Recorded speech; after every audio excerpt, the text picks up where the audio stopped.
केंद्र सरकार में मंत्रिमंडल के सभी साथी, उपस्थित माननीय सांसदगण, सरकार के सभी कर्मचारी, अन्य महानुभाव, देवी और सज्जनों, क्रांति का महीना अगस्त और 15 अगस्त से पहले ये ऐतिहासिक अवसर हम एक के बाद एक आधुनिक भारत के निर्माण से जुड़ी उपलब्धियों के साक्षी बन रहे हैं। यहां राजधानी दिल्ली में ही कर्तव्य पथ, देश का नया संसद भवन, नया रक्षा भवन, भारत मंडपम, यशोभूमि, शहीदों को समर्पित national war memorial, Netaji Subhas Babu की प्रतिमा और अब ये कर्तव्य भवन,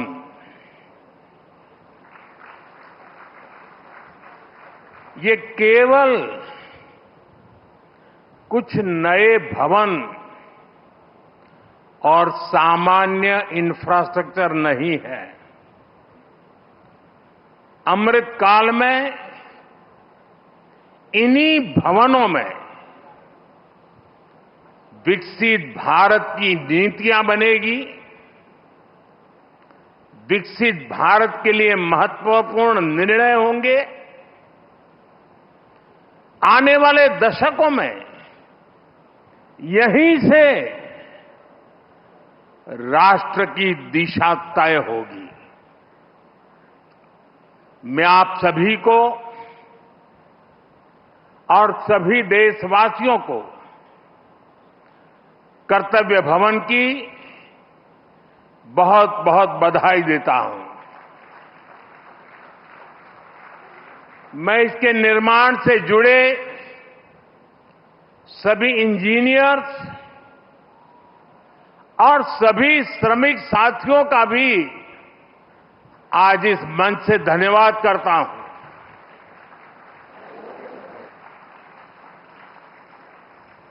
साथियों, हमने इस इमारत को बहुत मंथन के बाद कर्तव्य भवन नाम दिया है। कर्तव्य पथ, कर्तव्य भवन, ये नाम हमारे लोकतंत्र की, हमारे संविधान की मूल भावना का उद्घोष करते हैं। गीता में भगवान श्री कृष्ण ने कहा है,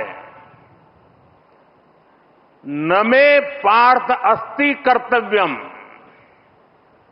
त्रिषु लोकेषु किंचन नानवाप्तम अवाप्तव्यम वर्त एव च कर्मणि। अर्थात हमें क्या प्राप्त करना है, क्या प्राप्त नहीं करना है, इस सोच से ऊपर उठकर हमें कर्तव्य भाव से कर्म करना चाहिए। कर्तव्य भारतीय संस्कृति में ये शब्द केवल दायित्व या रिस्पॉन्सिबिलिटी तक सीमित नहीं है। कर्तव्य हमारे देश के कर्म प्रधान दर्शन की मूल भावना है। स्व की सीमा से परे सर्वस्व को स्वीकार करने की विराट दृष्टि, यही कर्तव्य की वास्तविक परिभाषा है। और इसलिए कर्तव्य ये सिर्फ इमारत का नाम भर नहीं है, ये करोड़ों देशवासियों के सपनों को साकार करने की तपोभूमि है।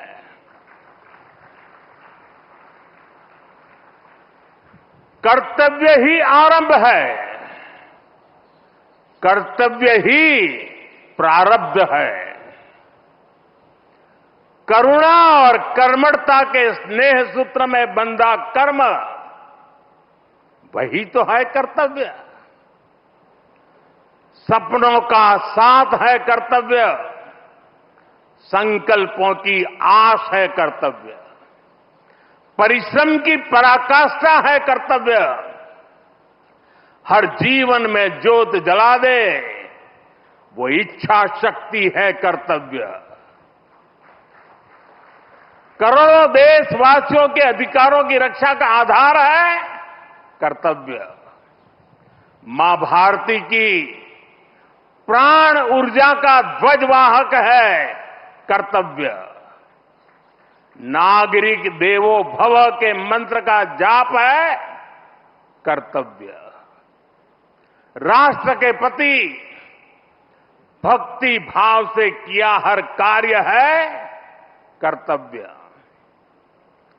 साथियों, आजादी के बाद दशकों तक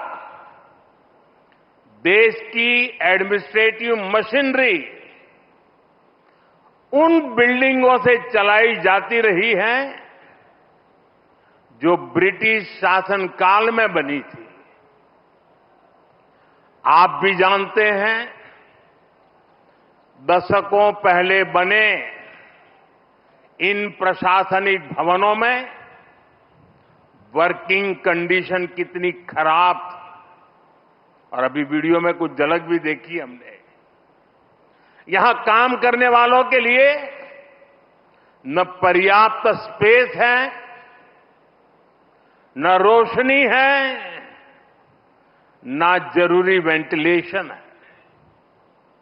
आप कल्पना कर सकते हैं, होम मिनिस्ट्री जैसी महत्वपूर्ण मिनिस्ट्री करीब 100 साल से एक ही बिल्डिंग में अपर्याप्त साधनों के साथ चल रही थी।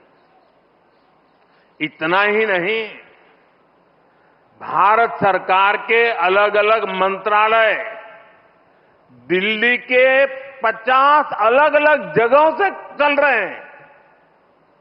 इनमें से बहुत सारे मंत्रालय तो किराए की बिल्डिंग में है। इनके किराए पर जितने रुपए खर्च हो रहे थे, वो अपने आप में बहुत बड़ा आंकड़ा है।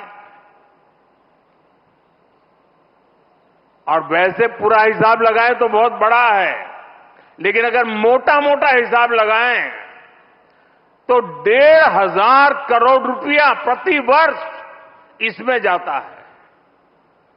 इतनी बड़ी राशि भारत सरकार अलग अलग मंत्रालयों के सिर्फ किराए पर खर्च कर रही है। इसके अलावा एक और दिक्कत, काम की वजह से स्वाभाविक है कि कर्मचारियों का यहां से वहां आना जाना भी होता है। अनुमान है कि हर रोज 8 से 10,000 कर्मचारियों को एक मंत्रालय से दूसरे मंत्रालय में आना जाना पड़ता है।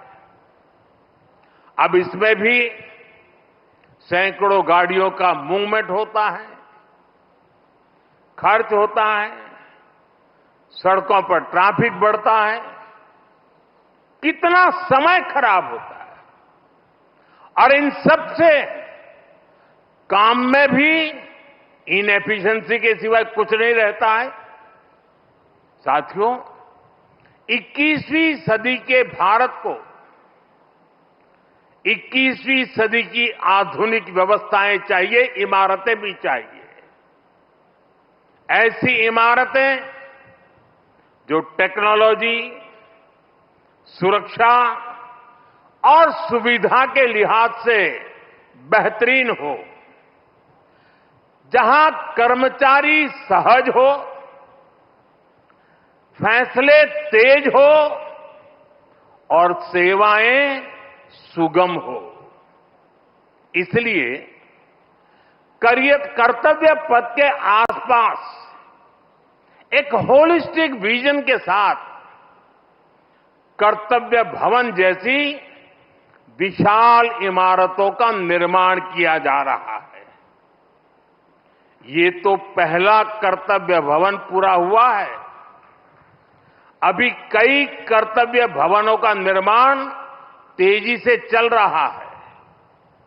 ये ऑफिसेस जब आसपास शिफ्ट होंगे, नजदीक नजदीक हो जाएगी, तो इससे कर्मचारियों को सही वर्क एनवायरनमेंट मिलेगा, जरूरी सुविधाएं मिलेगी, उनका टोटल वर्क आउटपुट भी बढ़ेगा और सरकार जो 1,500 करोड़ रुपए किराए पर खर्च कर रही है वो भी बचेगा। साथियों, कर्तव्य भवन की ये भव्य बिल्डिंग, ये सभी प्रोजेक्ट्स, नए डिफेंस कॉम्प्लेक्स, देश के तमाम बड़े इंफ्रास्ट्रक्चर प्रोजेक्ट्स, ये देश को पेश का सबूत तो है ही, ये भारत के वैश्विक विजन का प्रतिबिंब भी है। हम दुनिया को जो विजन दे रहे हैं, भारत खुद उन्हें किस तरह अंगीकार कर रहा है, ये हमारे इंफ्रास्ट्रक्चर डेवलपमेंट में दिखाई दे रहा है। हमने दुनिया को मिशन लाइफ दिया, हमने वन अर्थ, वन सन, वन ग्रिड का आइडिया विश्व के सामने रखा। ये वो विजन है जिनसे मानवता के भविष्य की उम्मीद जुड़ी है। आज आप देख सकते हैं, कर्तव्य भवन जैसे हमारे आधुनिक इंफ्रास्ट्रक्चर, ये ऐसे इंफ्रास्ट्रक्चर हैं जिनकी आत्मा प्रो पीपल है और इनका स्ट्रक्चर प्रो प्लेनेट है। कर्तव्य भवन में भी रूफटॉप पर सोलर पैनल्स लगाए गए हैं। वेस्ट मैनेजमेंट के लिए एडवांस सिस्टम को इसमें इंटीग्रेट किया गया है। ग्रीन बिल्डिंग्स का विजन अब भारत में विस्तार ले रहा है। साथियों, हमारी सरकार एक होलिस्टिक विजन के साथ भारत के नवनिर्माण में जुटी है। देश का कोई भी हिस्सा आज विकास की धारा से अछूता नहीं है। अगर दिल्ली में संसद की नई इमारत बनी है तो देश में 30,000 से ज्यादा पंचायत भवन भी बने हैं। आज यहां एक और कर्तव्य भवन जैसी बिल्डिंग बन रही है तो साथ ही गरीबों के लिए 4 करोड़ से ज्यादा पक्के घर भी बनाए गए हैं। यहां नेशनल वॉर मेमोरियल बना है, पुलिस मेमोरियल बना है, तो देश में 300 से ज्यादा नए मेडिकल कॉलेज भी बनाए गए। यहां भारत मंडपम बना है तो देश में 1300 से ज्यादा नए अमृत भारत रेलवे स्टेशन भी बनाए जा रहे हैं। यहां बने यशोभूमि की भव्यता पिछले 11 साल में बने करीब 90 नए एयरपोर्ट में भी नजर आती है। साथियों, महात्मा गांधी कहते थे, अधिकार और कर्तव्य एक दूसरे से जुड़े हुए हैं। कर्तव्य के पालन से ही हमारे अधिकारों को बल मिलता है। हम नागरिक से कर्तव्य की अपेक्षा रखते हैं, लेकिन सरकार के तौर पर हमारे लिए भी कर्तव्य सर्वोपरि है। और जब कोई सरकार अपने कर्तव्यों को गंभीरता से पूरा करती है तो वो गवर्नेंस में भी नजर आता है। आप सभी जानते हैं, पिछला एक दशक देश में गुड गवर्नेंस का दशक रहा है। गुड गवर्नेंस और विकास की धारा रिफॉर्म्स की गंगोत्री से ही निकलती है। रिफॉर्म्स एक कंसिस्टेंट और टाइम बाउंड प्रोसेस है। इसलिए देश ने लगातार बड़े रिफॉर्म्स किए हैं। हमारे रिफॉर्म्स कंसिस्टेंट भी हैं, डायनेमिक भी हैं और दूरदर्शी भी हैं। सरकार और जनता के बीच संबंधों को बेहतर बनाना, ईज ऑफ लिविंग को बढ़ाना, वंचितों को वरीयता, महिलाओं का सशक्तिकरण, सरकार की कार्यप्रणाली को बेहतर बनाना, देश लगातार इस दिशा में इनोवेटिव तरीके से काम कर रहा है। हमें गर्व है कि पिछले 11 साल में देश ने एक ऐसी शासन प्रणाली विकसित की है जो पारदर्शी है, संवेदनशील है और सिटीजन सेंट्रिक है। साथियों, मैं दुनिया के जिस भी देश में जाता हूं, वहां जनधन, आधार और मोबाइल जेम ट्रिनिटी की बहुत चर्चा होती है। दुनिया भर में उसकी प्रशंसा होती है। इसने भारत में सरकारी योजनाओं की डिलीवरी को ट्रांसपेरेंट और लीकेज फ्री बना दिया है। आज कोई भी ये जानकर हैरान रह जाता है कि देश में राशन कार्ड हो, गैस सब्सिडी पाने वाले हो, स्कॉलरशिप हो, ऐसी अलग अलग योजनाओं के करीब 10 करोड़ लाभार्थी ऐसे थे। ये आंकड़ा सुनकर के चौंक जाओगे। 10 करोड़ लाभार्थी ऐसे थे जिनका कभी जन्म ही नहीं हुआ था। इनके नाम पर पहले की सरकारें पैसे भेज रही थी और वो पैसा इन फर्जी लाभार्थियों के नाम पर बिचौलियों के खाते में जा रहा था।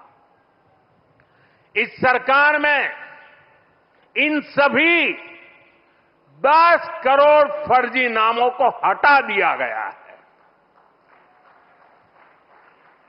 और अभी ताजा आंकड़ा है कि इससे देश के 4,30,000 करोड़ रुपए से ज्यादा, 4,30,000 करोड़ रुपए से ज्यादा ये पैसे गलत हाथों में जाने से बचे हैं।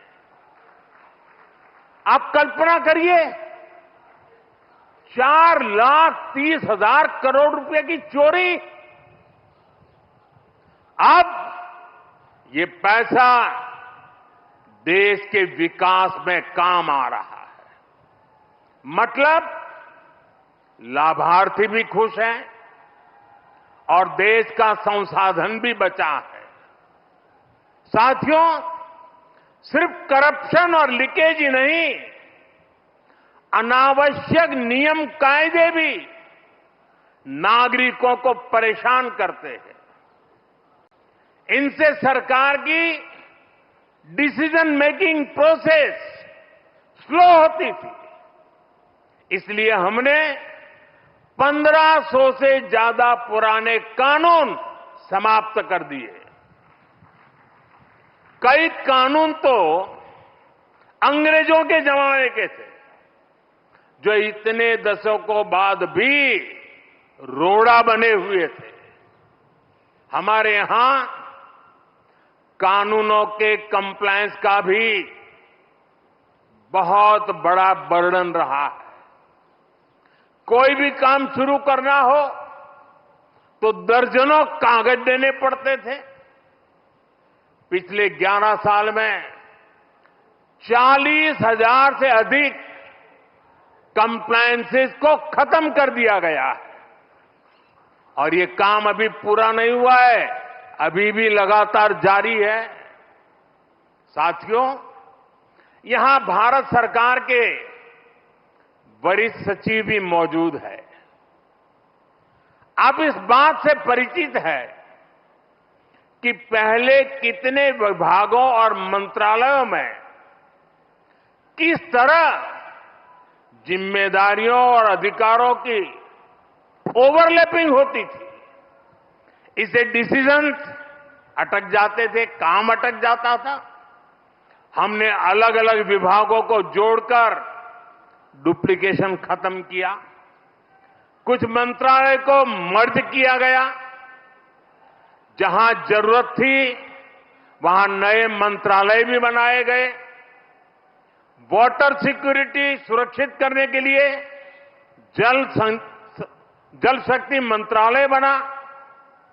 सहकारिता आंदोलन को सशक्त करने के लिए सहकारिता मंत्रालय बना। पहली बार फिशरीज का अलग मंत्रालय बनाया गया। हमारे नौजवानों के लिए स्किल डेवलपमेंट मिनिस्ट्री बनी। इन फैसलों से आज सरकार की एफिशिएंसी भी बढ़ी है, डिलीवरी भी तेज हुई है। साथियों, हम सरकार के वर्क कल्चर को भी अपग्रेड करने के लिए काम कर रहे हैं। मिशन कर्मयोगी, iGOT जैसे डिजिटल प्लेटफॉर्म हमारे गवर्नमेंट एम्प्लॉइज को इनके जरिए आज टेक्निकली एम्पावर किया जा रहा है। E office, file tracking, digital approval एक ऐसी व्यवस्था बन रही है जो फास्ट भी है और ट्रेसेबल भी है। साथियों, जब हम किसी नए घर में जाते हैं तो हमारे भीतर एक नया उत्साह होता है। हमारी ऊर्जा पहले से कई गुना ज्यादा हो जाती है। अब आप उसी जोश के साथ इस नए भवन में अपने दायित्वों को आगे बढ़ाएंगे। आप जिस किसी भी पद पर हैं, आप अपने कार्यकाल को यादगार बनाने के लिए काम करिएगा। जब आप यहां से जाएं तो ये लगना चाहिए कि आपने देश सेवा में अपना 100% योगदान दिया है। साथियों, हमें फाइलों को लेकर अपने नजरिए को भी बदलने की जरूरत है। एक फाइल, एक शिकायत, एक आवेदन, ये देखने में बस एक रोजमर्रा का काम लग सकता है, लेकिन किसी के लिए वही एक कागज उनकी उम्मीद हो सकता है। एक फाइल से कितने ही लोगों का पूरा जीवन जुड़ा हो सकता है। अब जैसे कोई फाइल जो 1 लाख लोगों से जुड़ी है, अगर आपकी टेबल पर वो एक दिन भी डिले होती है तो उससे 1 लाख मानव दिवसों का नुकसान होता है। जब आप इस नजरिए से अपने काम को देखेंगे तो आपको भी लगेगा किसी भी सुविधा या सोच से ऊपर ये सेवा का कितना बड़ा अवसर है। आप अगर कोई नया आइडिया जनरेट करते हैं तो हो सकता है आप एक बड़े बदलाव की नींव रख रहे हो। कर्तव्य की इसी भावना के साथ हम सबको हमेशा राष्ट्र निर्माण में जुटे रहना है। हम सबको ये हमेशा याद रखना है, कर्तव्य की कोख में ही पलते हैं विकसित भारत के सपने। साथियों, वैसे आज ये आलोचना का अवसर नहीं है, लेकिन ये अवसर आत्ममंथन का जरूर है। कितने ही देश जो हमारे साथ साथ आजाद हुए थे, वो इतनी तेजी से आगे बढ़ गए, लेकिन भारत तब उस गति से आगे नहीं बढ़ पाया।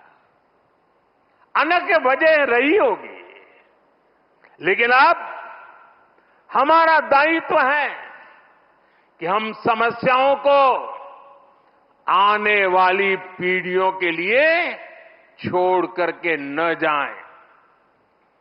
पुराने भवनों में बैठकर हमने जो निर्णय लिए, जो नीतियां बनाई, उनसे 25 करोड़ देशवासियों को गरीबी से निकालने का हौसला मिला।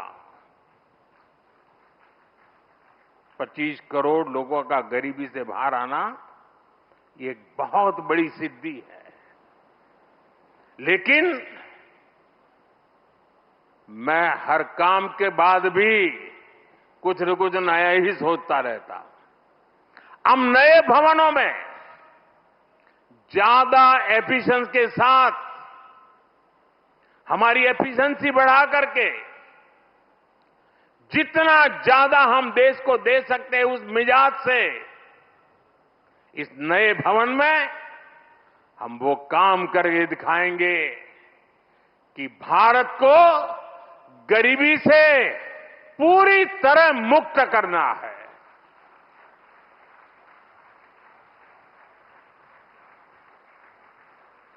इन्हीं भवनों से विकसित भारत का सपना साकार होगा।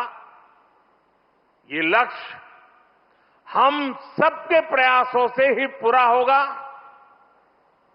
हमें मिलकर भारत को दुनिया की तीसरी सबसे बड़ी इकोनॉमी बनाना है। हमें मिलकर मेक इन इंडिया और आत्मनिर्भर भारत की सक्सेस स्टोरी लिखनी है। हमारा संकल्प होना चाहिए, हम अपनी और देश की प्रोडक्टिविटी को स्केल अप करेंगे। जब टूरिज्म की बात हो, पूरी दुनिया से लोग भारत आए। जब ब्रांड्स की बात हो, तो दुनिया की नजर इंडियन ब्रांड्स पर जाए। जब एजुकेशन की बात हो, तो विश्व से स्टूडेंट्स भारत आए। हम भारत की ताकत को बढ़ाने के लिए क्या कुछ कर सकते हैं, ये भी हमारे जीवन का ध्येय होना चाहिए। साथियों, जब सफल राष्ट्र आगे बढ़ते हैं, तो अपनी सकारात्मक विरासत को त्यागते नहीं हैं, वो उसे संरक्षित करते हैं। आज विकास और विरासत के इसी विजन पर हमारा भारत आगे बढ़ रहा है। नए कर्तव्य भवन के बाद ये नॉर्थ और साउथ ब्लॉक भी भारत की महान विरासत का हिस्सा बनेंगे। नॉर्थ और साउथ ब्लॉक को देश की जनता के लिए युगे युगीन भारत इस संग्रहालय के रूप में बदला जा रहा है। देश का हर नागरिक यहां जा सकेगा, देश की ऐतिहासिक यात्रा के दर्शन कर सकेगा। मुझे विश्वास है हम सब यहां की विरासत को, यहां की प्रेरणाओं को साथ लेकर कर्तव्य भवन में प्रवेश करेंगे। मैं एक बार फिर देशवासियों को कर्तव्य भवन की बहुत बहुत बधाई देता हूं। बहुत बहुत धन्यवाद।